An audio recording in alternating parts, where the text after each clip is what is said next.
जैसा माहौल रहा। ईद उल जुहा का नमाज अता कर विश्व शांति की दुआ मांगी गई।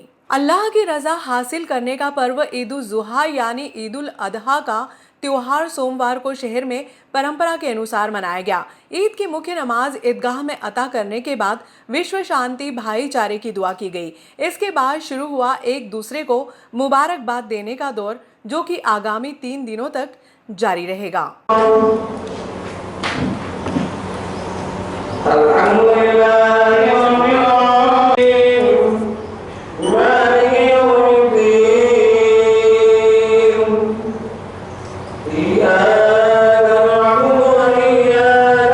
त्याग और बलिदान के त्योहार ईद उल जुहा के अवसर पर समाज जनों ने सामूहिक रूप से नमाज अता कर विश्व शांति व भाईचारे की दुआ मांगी। ईद की मुख्य नमाज चंबल मार्ग स्थित ईदगाह मस्जिद में शहर काजी ने अता करवाई। नमाज के दौरान खुतबे के खत्म होने के बाद समाज जनों ने एक दूसरे को ईद की मुबारकबाद दी, जो कि आगामी 3 दिनों तक जारी रहेगा। चंबल मार्ग पर दिन भर मेले जैसा माहौल निर्मित रहा।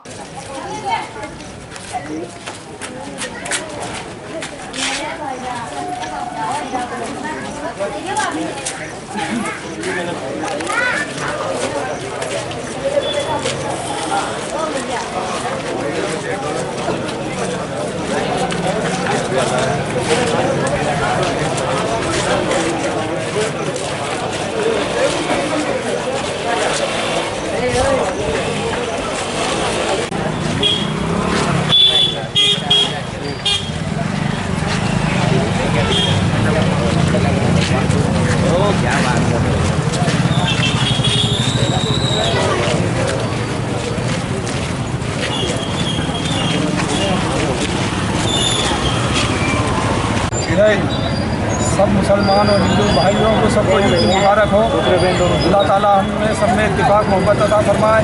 हम यहाँ की नदी का पानी पीते हैं, हम यहाँ के अनाज खाते हैं, हमें सब में इत्तेफाक मोहब्बत रहे और यही हमारे देश में संविधान जो दिए साथ उस पर हम अमल करते रहें और उस संविधान पे हम चलते रहें और सब में हमें इत्तेफाक दे, हमको ईश्वर एक बना दे, हम सबको नेक बना दे।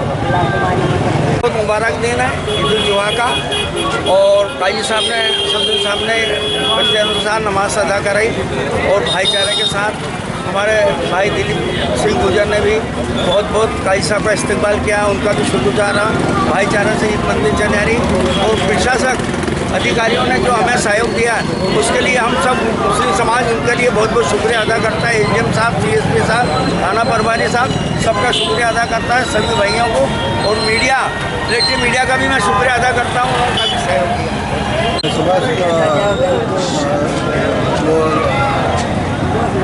आज ईद का पावन त्यौहार है। इस अवसर पर मैं अपनी ओर से, कांग्रेस पार्टी की ओर से सभी को ईद की मुबारकबाद देता हूँ। ये त्यौहार त्याग का प्रसिद्ध त्यौहार है, शांति सौहार्द का त्यौहार है।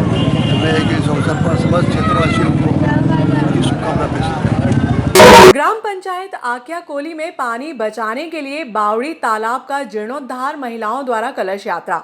जल गंगा संवर्धन अभियान के अंतर्गत सबसे श्रेष्ठ व तीव्र गति से कार्य करने वाले पंचायतों में ग्राम पंचायत आक्या कोली का नाम शुमार हुआ है।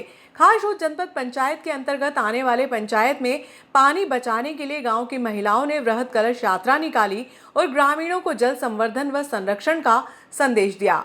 सरपंच नीमा कैलाश जाट व सचिव सुनील शर्मा द्वारा अभियान के अंतर्गत कराए गए विकास कार्यों की जानकारी उपस्थित जनों को दी गई।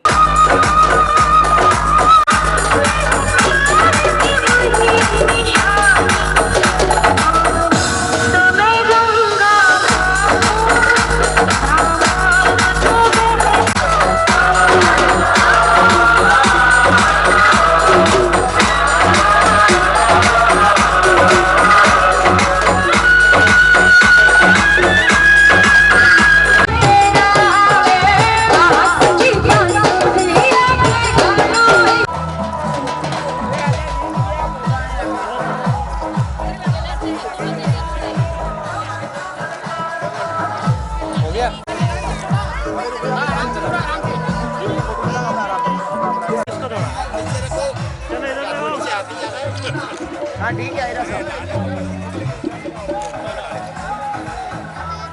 ठीक है। मंच पर पधारे।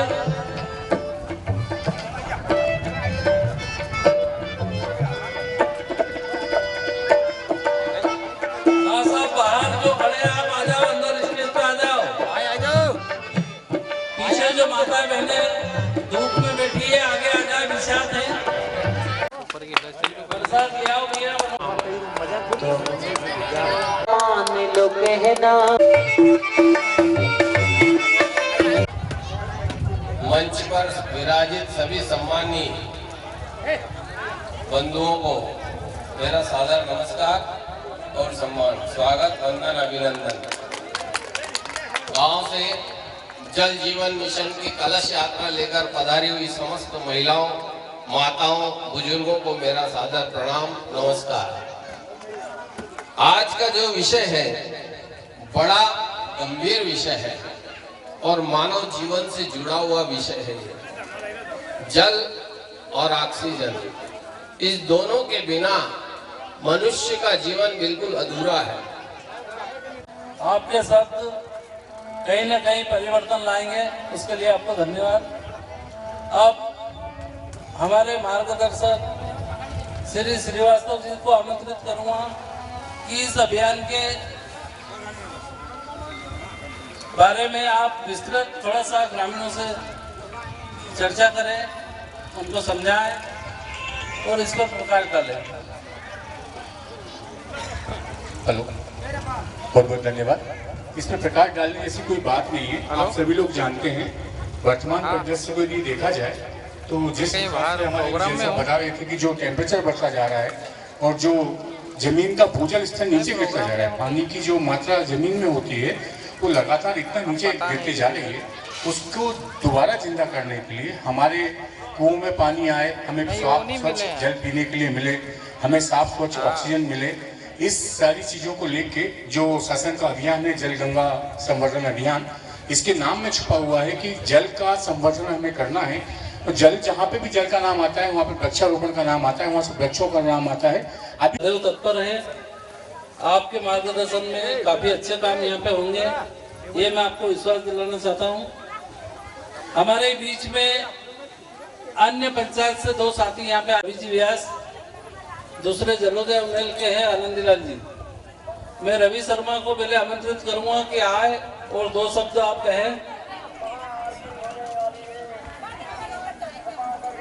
ट्रैक्टर में वीडियो है ने। सर्वप्रथम गांव के पधारे सभी ग्रामीण जनों का बहुत बहुत धन्यवाद, जो पंचायत स्तर के इस कार्यक्रम में पधारे।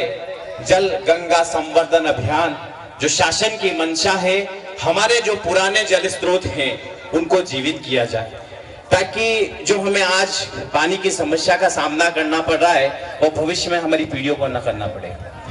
मैं किसी शहर ने कहा है, शायर ने, आपके सरपंच और सचिव के लिए कहना चाहता हूं कि फानूस बनकर जिसकी हिफाजत हवा करे, फानूस बनकर जिसकी हिफाजत हवा करे, और वो क्षमा क्या बुझे जिसे रोशन खुदा करे, वो क्षमा क्या बुझे जिसे रोशन खुदा करे। तो ये आपके गांव का सौभाग्य है कि नीमाबाई केला जी जाट जैसे आपके पास सरपंच है और सुनील जी शर्मा जैसे आपके पास सचिव है। वैसे तो हर ग्राम पंचायत में सरपंच सचिव है, हर गांव में रोड बन रही है, बाउंड्री वाल बन रही है, जो भी विकास कार्य हो रहे हैं, लेकिन इस धरती माँ के लिए, हमारी आने वाली पीढ़ी के लिए हम क्या कर सकते हैं, उस उद्देश्य की प्रतिपूर्ति के लिए जो इन्होंने आज कार्यक्रम किया है, इस गार्डन का निर्माण किया है और जो पुराने जल स्रोत है उनका जीर्णोद्धार किया है, यह आपके गांव के लिए सौभाग्य की बात है। इस कार्यक्रम में आपको ये संदेश देना चाहते हैं कि सरपंच सचिव अकेले इस कार्य को ज्यादा आगे नहीं बढ़ा सकते। जब तक इस गांव के ग्रामीण जन संगठित होकर इनका सहयोग नहीं करेंगे तो ना तो ये वृक्ष चलेंगे और ना ही वो जीर्णोद्धार हो पाएगा। इसलिए मेरा आपसे निवेदन है कि इन वृक्षों को बड़ा करने में इनका जरूर सहयोग प्रदान करें, ताकि आने वाले समय में इस गांव की दशा और दिशा सुधर सके। धन्यवाद। बहुत बहुत धन्यवाद रवि जी। अब मैं आनंदलाल जी से निवेदन करूंगा कि आए और दो शब्द आप भी कहें। बहुत बहुत धन्यवाद सर। मंच पर उपस्थित सभी सदस्यों और उपस्थित ग्रामीण जनों को बहुत बहुत धन्यवाद कि उन्होंने अपने कीमती समय में से समय निकालकर यहाँ पर अपनी उपस्थिति दी। और जल गंगा संवर्धन अभियान के अंतर्गत यह जो कार्यक्रम आपकी पंचायत में आज चल रहा है, यह एक कार्यक्रम नहीं बल्कि एक बहुत बड़ा संदेश है जो कि हर व्यक्ति को अपने जीवन में एक नया उद्देश्य दिखाता है। अब हम उस उद्देश्य को कितना आगे समझते हैं और करने का प्रयास करते हैं, हम हमारे ऊपर निर्भर करता है। वृक्षों की महिमा, अब चूंकि यहाँ पर हमारे बहुत सारे गणमान्य नागरिक बैठे हुए हैं, सभी जानते हैं, और कहीं ना कहीं कई प्रकार के गीत है, जिसमें एक है लकड़ी का जो महत्व बताते हैं। तो लकड़ी का महत्व चूंकि कई बार से पुराने समय से हम देखते आ रहे हैं, तो हमें लकड़ी पग पग पर आवश्यक होती जा रही थी, लेकिन हमने उसे केवल आजीविका का साधन बना लिया, उसे अपनी कमाई का साधन समझ लिया, और हमने क्या किया कि लकड़ी की अंधाधुंध कटाई शुरू कर दी, जिसका नतीजा अभी आता जा रहा है कि अभी सर ने बताया था हमें, आदरणीय जैन साहब ने, कि तापमान लगातार बढ़ता जा रहा है, और यह जो पृथ्वी का तापमान लगातार बढ़ते जा रहा है, इसके कहीं ना कहीं जो प्रमुख कारण है, उनमें एक कारण हम भी हैं कि हम लगातार वृक्षों को काटते जा रहे हैं। लेकिन अगर हम शाम को खाना बनाएंगे, उसे खा लेंगे, तो क्या उससे हमारी पूरी भूख मिट जाती है? नहीं मिटती है। सुबह फिर हमें खाना बनाना होता है। इसी प्रकार अगर हमें प्रकृति में संतुलन बनाए रखना है, क्योंकि हम जिंदे हैं तो केवल खाने से जिंदे नहीं हैं। अगर आप 4 दिन तक भोजन नहीं करेंगे तो आप शायद ही मर पाएंगे, लेकिन अगर आपको 10 मिनट के लिए, 10 मिनट तो बहुत बड़ी बात होगी, अगर 2 मिनट के लिए हवा नहीं मिलेगी तो क्या हम जीवित रह पाएंगे? नहीं रह पाएंगे। लेकिन क्या हमने कभी ये सोचा है कि हम जो प्राणवायु, जिसे हम ऑक्सीजन कहते हैं, ग्रहण कर रहे हैं, कहां से आ रही है? तो यह प्राणवायु हमें वृक्षों से प्राप्त होती है। जी हाँ, हम जो कार्बन डाइऑक्साइड नाम की गैस छोड़ते हैं, उसे ये जो वृक्ष हैं ये ग्रहण करते हैं, और ऑक्सीजन नामक गैस यह छोड़ते हैं, जिसे हम ग्रहण करते हैं, और हमें यह प्राणवायु ऑक्सीजन के रूप में वृक्षों से प्राप्त होती है। तो सीधे सीधे शब्दों में एक ही बात मैं बोलना चाहूंगा कि अगर हमें प्रकृति का संतुलन बना